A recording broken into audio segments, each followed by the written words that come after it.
Hira anankiray anisan'ny ahafantarana ny dama voasary dia mba indramiko kely izy dia mba tendritendry antsika zany mba manala azy sira daholo.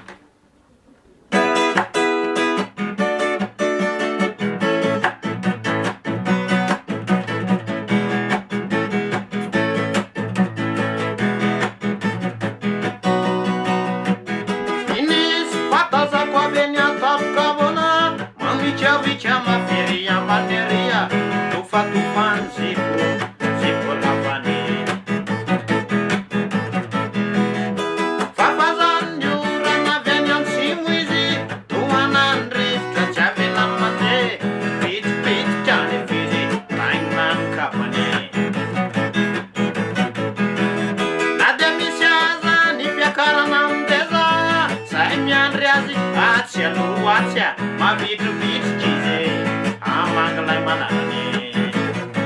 ifamindany amizay manaraka ifitekoany fony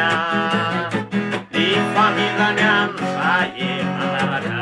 ifitekoany fony topotopoka ny fony topotopoka zany rehefa tonga deo amaravarana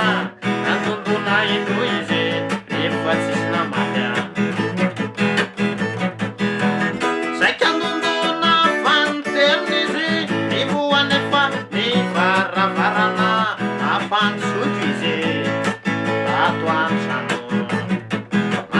entany fahisy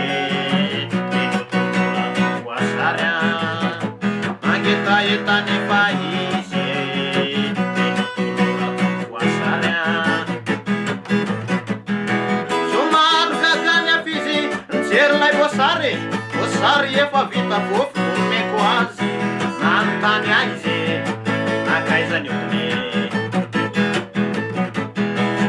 epaniry matsiny zay tonga ato antrano de mihinana ny odiny ny fonon'ilay voasary anefa tsy mefanizaniza